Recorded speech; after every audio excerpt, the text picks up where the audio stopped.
ये इतना बड़ा मुद्दा बना कि 4000 लोग मर गए, लेकिन ब्रिटिश गवर्नमेंट ने 5वें दिन तक सांस नहीं ली। जिन्ना ने इस प्रेस कॉन्फ्रेंस में ये भी बोला था कि ईदर वील सी अ डिवाइडेड इंडिया और अ डिस्ट्रॉयड इंडिया। ये कहीं पे भी रिकॉर्डेड नहीं है कि जुलूस निकलने के बाद जब उनको शहीद मीनार पे मिलना था और एक स्पीच होगी। अब ये डायरेक्ट एक्शन डे इतना खतरनाक है।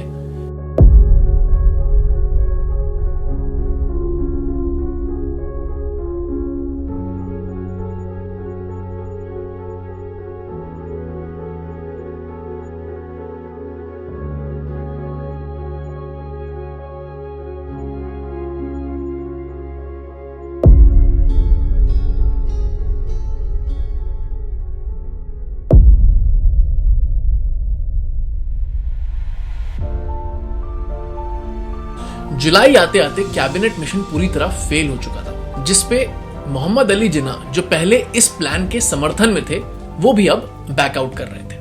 अब इस प्लान के फेल होते ही जिन्ना के सब्र का बांध टूट चुका था, जिसपे अब जिन्ना ने बॉम्बे में एक कॉन्फ्रेंस बुलाई जिसमें उन्होंने ये अनाउंस किया कि अब हम as all India Muslim League एक स्ट्रगल मूवमेंट चलाएंगे, जिसमें हम पाकिस्तान के फॉर्मेशन की बात और अग्रेसिवली करेंगे।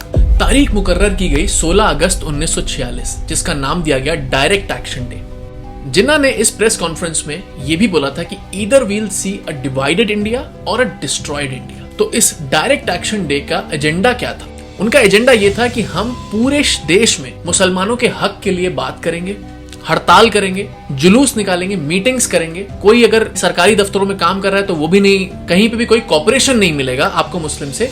ये इस पूरे डायरेक्ट एक्शन डे का एजेंडा रखा गया था। अब जैसा कि आपको पता है कि 46 में बंगाल में ऑल इंडिया मुस्लिम लीग की सरकार बनी हुई थी। वैसे तो पूरे देश में ही इनका ये विरोध चल रहा था, डायरेक्ट एक्शन डे पूरे देश में ही चल रहा था, लेकिन इसका जो मेन ओरिजिन रखा गया वो बंगाल में रखा गया, कलकत्ता में, जिसमें हुसैन शहीद सूर्यवर्दी जो उस वक्त बंगाल के चीफ मिनिस्टर थे, जिनके नेतृत्व में इस पूरे डायरेक्ट एक्शन डे की प्लानिंग और एग्जीक्यूशन हुई थी। तो दोस्तों तय ये हुआ था कि कलकत्ता की जो भी प्रोमिनेंट लोकेशंस है वहां से जुलूस निकाला जाएगा, और उन जगहों से जुलूस निकालते हुए एक ऐसे पॉइंट पे जिसको हम शहीद मीनार कहते हैं, वहां पे जाके सब लोग मिलेंगे, और वहां के जो सीएम है सूर्यवर्दी वो वहां पर आके सबको एड्रेस करेंगे और अपनी एक स्पीच देंगे। इसके साथ साथ ही सूर्यवर्दी ने 16 अगस्त के लिए एक पब्लिक हॉलिडे और जनरल स्ट्राइक भी अनाउंस कर दी। अब 16 तारीख को चीजें प्लानिंग के हिसाब से शुरू हुई और सारे जुलूस निकलने लगे। ये कहीं पे भी रिकॉर्डेड नहीं है कि जुलूस निकलने के बाद जब उनको शहीद मीनार पे मिलना था और एक स्पीच होगी, वो स्पीच कितनी भड़काऊ थी। लेकिन कुछ ब्रिटिश इंटेलिजेंस ऑफिसर भी वहां पर मौजूद थे, जिनके हिसाब से कुछ भड़काऊ भाषण सूर्यवर्दी के द्वारा दिया गया, जिससे थोड़ी सी भीड़ भड़की और देखते देखते ये एक वॉयलेंस में टर्न हो गई।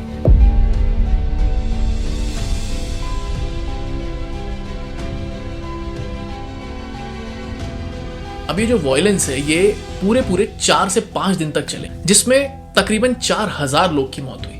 अब इसमें देखने वाली बात यह है कि ब्रिटिश गवर्नमेंट को इस डायरेक्ट एक्शन डे के बारे में तो पता ही था, क्योंकि ये तो ओपनली अनाउंस्ड हुआ था। उसके बावजूद भी ब्रिटिश गवर्नमेंट पूरे 5 दिन तक बिल्कुल भी हरकत में नहीं थी। अब उसका कारण यह था कि कई और जगहों पर ब्रिटिश गवर्नमेंट के अगेंस्ट भी प्रोटेस्ट चल रहे थे, और ब्रिटिश गवर्नमेंट की फिलॉसफी हमेशा की तरह बहुत सीधी थी कि सबसे पहले हम खुद को बचाएंगे, सबसे पहले हम उन प्रोटेस्ट पे फोकस करेंगे जो हमारे खिलाफ है। अब आपस में आप लोग लड़ रहे हो वो आपका मैटर है। ये इतना बड़ा मुद्दा बना कि 4000 लोग मर गए, लेकिन ब्रिटिश गवर्नमेंट ने 5वें दिन तक सांस नहीं ली। अब यहां से ये जो राइट्स भड़के वो यूपी, बिहार, रावलपिंडी, पंजाब हर जगह तक पहुंचे।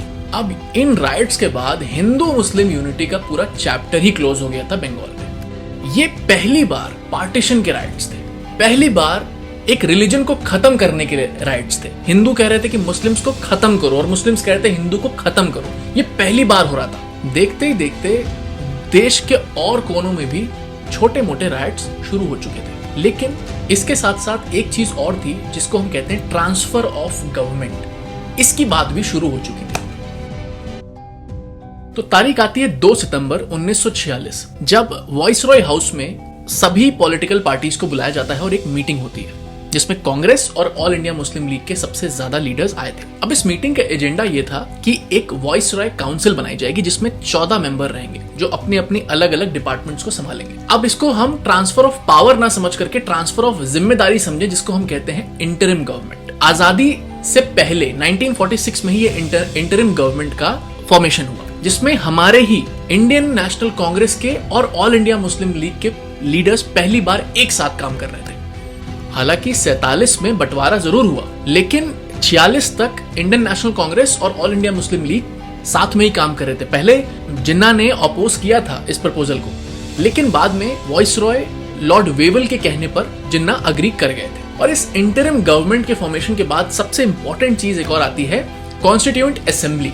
इस कॉन्स्टिट्यूएंट असेंबली का गठन 9 दिसंबर 1946 को होता है। इस कॉन्स्टिट्यूएंट असेंबली के मेंबर्स का काम था भारत के नए कॉन्स्टिट्यूशन को फॉर्म करना। दोस्तों, इसमें समझने वाली बात एक और है कि ये जो इंटरिम गवर्नमेंट फॉर्मेशन और कॉन्स्टिट्यूएंट असेंबली फॉर्मेशन, ये दोनों के दोनों एस्पेक्ट कैबिनेट मिशन से जुड़े हुए थे। हालांकि कैबिनेट मिशन पूरी तरह से फेल हो गया था, बट इसी तरह के क्रिटिकल एस्पेक्ट्स को एक समझौते के तौर पे अग्री कर लिया गया था। जैसा कि अभी हमने पीछे देखा कि जिन्ना इंटरिम गवर्नमेंट के लिए अग्री कर गए थे। बाद में उनको एक चीज रियलाइज होती है कि ये जो कॉन्स्टिट्यूशन बनेगा ये तो अखंड भारत के लिए बनेगा। यहाँ पे तुरंत जिन्ना फिर पलट जाते हैं कि नहीं भाई, हमें ये कॉन्स्टिट्यूएंट असेंबली पसंद नहीं है। तो इस पॉइंट तक आते आते हमने क्या क्या चीजें देख ली। हमने देख ली किस तरीके से एक वायलेंस भी स्टार्ट हुआ, उसके साथ साथ एक इंटरिम गवर्नमेंट भी बनी और एक कॉन्स्टिट्यूएंट असेंबली भी बनाई गई। जब कैबिनेट मिशन भी फेल हो गया और कुछ भी काम नहीं करा था, तो अब फाइनली एंट्री होती है इंडिया के लास्ट वॉइसरॉय की,